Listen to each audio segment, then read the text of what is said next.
حضرت عمر رضی اللہ تعالی عنہ کا زمانہ ہے جب یروشلم فتح ہوا.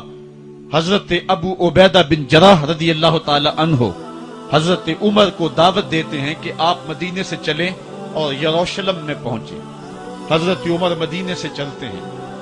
کتنا بڑا قافلہ لے کر کے, کتنا پروٹوکول ہے. حضرت عمر اکیلے اور ساتھ ایک غلام اور اونٹ بھی ایک, باری باری سوار ہوتے ہیں. کبھی غلام سوار ہوتا ہے, کبھی عمر سوار ہوتے ہیں. حکمران تو وہ تھے لوگوں کی دہلیز پہ امن دینے والے, لوگوں کی چوکھٹ پہ جو ہیں وہ نور بانٹنے والے.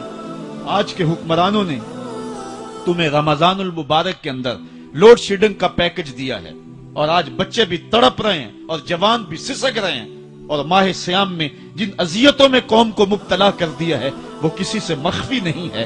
اور تمہیں میں حضرت عمر کی کہانی سناؤں. حضرت عمر جن کو تخت حکومت پہ بیٹھتے تھے اور ان کا تخت کو سونے زبرجد کا نہیں تھا, مسجد نبوی کی چٹائی تھی, اور سارا دن وہاں بیٹھ کے لوگوں کی باتیں سنتے. اور جب رات کے اندھیرے گہرے ہوتے عمر بھیس بدل کے مدینے کی گلیوں کا گشت کرتے. کہا تمہارے گھر سے دھواں نکل رہا ہے اور بچے رو رہے ہیں, ان کو کھانا کیوں نہیں دیتے؟ کہنے لگی عمر کی جان کو رو رہی. عمر کے پاؤں تلے سے زمین نکل گئی. کہا کیا ہوا؟ کہا 3 دن سے ہمارے ہاں کھانے کے لیے کچھ نہیں ہے.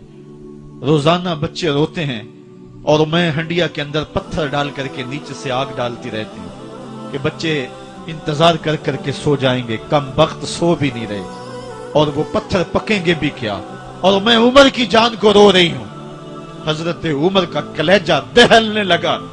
فوراً پلٹے واپس بیت المال میں آئے, گھی کا ایک کنستر لیا, آٹے کی بوری لی, مرچ مسالہ جات بہت کچھ اٹھایا, اپنے کندھے پہ رکھا, بوری اپنی کمر پہ لا دی. عمر بیت المال سے نکلے تو آپ کے خادم اسلم نے دیکھ لیا, آگے بڑھا, کہا میرے آقا میں اٹھاتا ہوں. عمر کی آنکھوں میں آنسو ہے. کہا اسلم قیامت کے دن میرا بوجھ اٹھا لو گے؟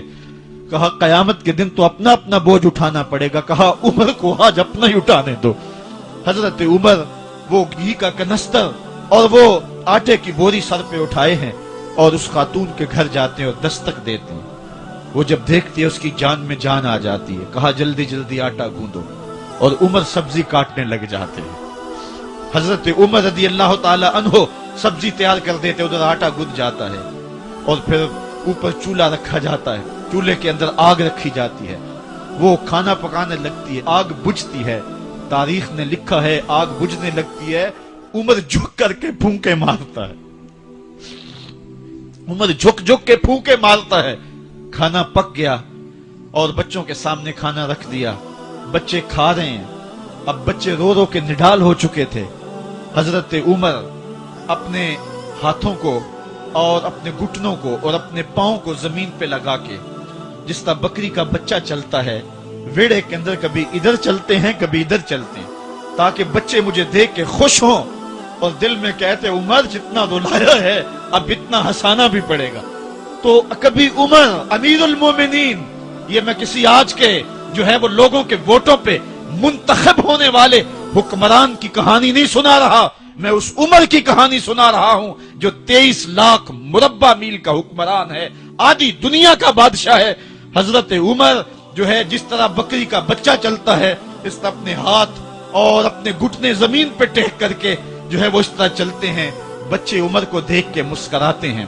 جب بچے مسکرانے لگے تو حضرت عمر نے اس خاتون سے کہا بڑھیا عمر کو معاف کر دے. اس نے کہا تو اتنی ہمدردی کیوں کرتا ہے؟ کہا عمر بیچارہ بڑا پھنسا ہوا ہے, فکر ہے اس کو یرموک و فسطاط و حلوان کی, جب فتح ہے مصر تو تیاری ہے ایران کی. آتے جاتے وفد سے ملاقات بھی کرتا ہوگا, آتے جاتے وفد سے ملاقات بھی کرتا ہوگا, اور شب کو معلوم حالات بھی کرتا ہوگا. کانٹوں میں الجھی ہوئی بیچارے کی جان ہے, نیند اس کو بھی آتی ہے, آخر وہ انسان ہے. میری بہن عمر کو معاف کر دے. اس نے کہا نانا عمر کی بات میرے سامنے نہ کر, قیامت کا دن ہوگا, عمر کا گریبان ہوگا اور میرا ہاتھ ہوگا. جب اس نے یہ بات کہی تو عمر برداشت نہ کر سکے, بچوں کی طرح بلک بلک کے رونے لگے. کہا وہ بد نصیب عمر تیرے سامنے ہے, آج ہی کہلا جو کہنا ہے, قیامت کے دن مجھے معاف رکھنا. اس نے کہا تو عمر ہے؟ کہا بد نصیب عمر تیرے سامنے کھڑا ہوں۔ میرے عمر کہتے ہیں اگر دجلہ کے کنارے ایک بکری کا بچہ بھی پیاسا مر گیا اس کا حساب بھی عمر سے لیا جائے گا۔ اللہ اکبر۔ میں اس حضرت عمر کی کہانی سنانے لگا تھا۔ حضرت عمر نکلے یروشلم میں، ایک اونٹ ہے، ایک غلام ہے، کبھی وہ سوار ہوتا ہے، کبھی آپ باری مقرر کی ہے۔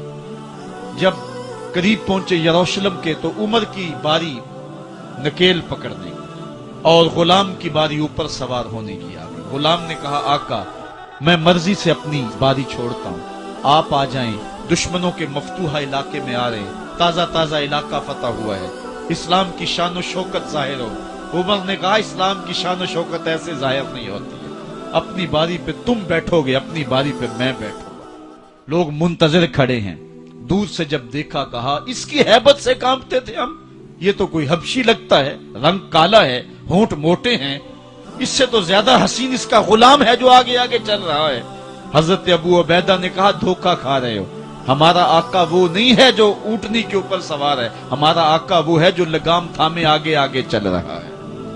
حضرت عمر رضی اللہ تعالیٰ عنہ کو آگے بڑھ کے جابیہ کے مقام پہ حضرت ابو عبیدہ بن جراح نے استقبال کیا، تو حضرت عمر آگے بڑھے اور انہوں نے آگے بڑھ کر کے حضرت ابو عبیدہ کے دونوں کندھوں پہ ہاتھ رکھا، اور سنو حضرت عمر نے کیا کہا، کہا لا الہ الا اللہ انا کنا اذل قوم فاعزنا اللہ بالاسلام۔ کہا کہ لا الہ الا اللہ، اے ابو عبیدہ بن جراح، ہم ایک ذلیل قوم تھے اور اللہ نے ہمیں اسلام کی وجہ سے عزت عطا کی ہے، اور میں تمہیں ایک تاریخ ساز بات کہنے لگا ہوں، اور وہ یہ ہے کہ جب تک ہم اس عزت والے اسلام کے دامن کو تھامے رہیں گے ہماری عزت قائم رہے گی، اور جب اسلام کے علاوہ کسی اور جگہ سے عزت ڈھونڈیں گے تو رسوا کر کے رکھ دیے جائیں گے۔ یہ ہے وہ خلاصہ جو حضرت عمر نے امتوں کے عروج و زوال کا بیان کیا ہے۔ اس امت کو جو خیرات ملی ہے تخت و تاج کی، وہ پینٹاگون سے نہیں ملی، وہ واشنگٹن سے نہیں ملی، وہ وائٹ ہاؤس سے نہیں ملی، وہ محمد عربی کے جوڑوں کا صدقہ ملی ہے۔ اس لیے جب ہم نے اسلام سے انحراف کیا، پاکستان حاصل کیا گیا تھا۔ پاکستان کا مطلب کیا؟ لا الہ الا اللہ۔ ہم نے اس نعرے کو چھوڑ دیا ہوا ہے، ہم نے انحراف کر دیا ہے۔ آج ہماری نظریں مغرب کی طرف لگی ہیں کہ تخت و تاج اس سے نصیب ہوتے ہیں، اور دنیا کے اوپر ہم رسوا ہو کے رہ گئے۔ ہماری پستی، ہماری زبوحالی، ہماری ذلت کا سبب یہ ہے کہ جس جگہ سے ہمیں عزت ملی تھی ہم نے وہ مرکز ہی چھوڑ دیا ہے۔ اس مرکز حیات کو، اس مرکز زندگی کو، اس مرکز عزت کو ہم نے چھوڑ دیا ہے، اور دنیا کے اوپر ہم رسوا ہو رہے ہیں۔ انہی حضرت عمر کی کہانی ہے۔ وادی تہامہ سے گزر رہے تھے کہ بچوں کی طرح بلک بلک کے رونے لگے۔ کہا عمر جوان آدمی ہو اور بچوں کی طرح بلک کے رو رہے ہو؟ کہا تم نہیں جانتے، مجھے بچپن کی کہانی یاد آ گئی۔ کہا کیا کہانی ہے؟ کہا یہی عرض تہامہ تھی، میرے باپ خطاب نے مجھے 5 اونٹ دیے تھے، کہا انہیں لائن میں کھڑا کرو سیدھا۔ میں آگے والا سیدھا کرتا تھا، پیچھے والا ٹیڑھا ہو جاتا، پیچھے والا سیدھا کرتا، آگے والا ٹیڑھا ہو جاتا۔ میرے باپ خطاب نے مجھے بڑا مارا۔ کہا ایک عرب کے بیٹے ہو کہ تم سے 5 اونٹ لائن میں کھڑے نہیں ہوتے؟ کہا ایک زمانہ عمر پہ وہ تھا کہ اس سے 5 اونٹ لائن میں کھڑے نہیں ہوتے تھے، اور آج شرق سے لے کر غرب تک 23 لاکھ مربع میل کی حکمرانی اور انسان بھی لائن میں کھڑے ہیں۔ یہ محمد عربی کے جوڑوں کا صدقہ نہیں ہے تو اور کیا ہے؟ عمر سے تو 5 اونٹ لائن میں کھڑے نہیں ہوتے تھے۔ تو یہ عزتیں، یہ تخت و تاج، یہ حکومتیں ہمیں حضور کی دہلیز سے ملی۔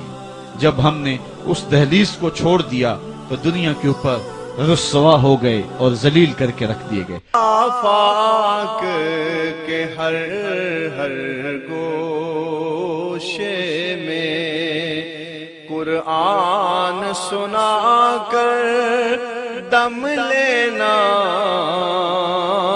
اب رکنا نہیں، اب تھمنا نہیں، فردوس میں جا کر دم لینا۔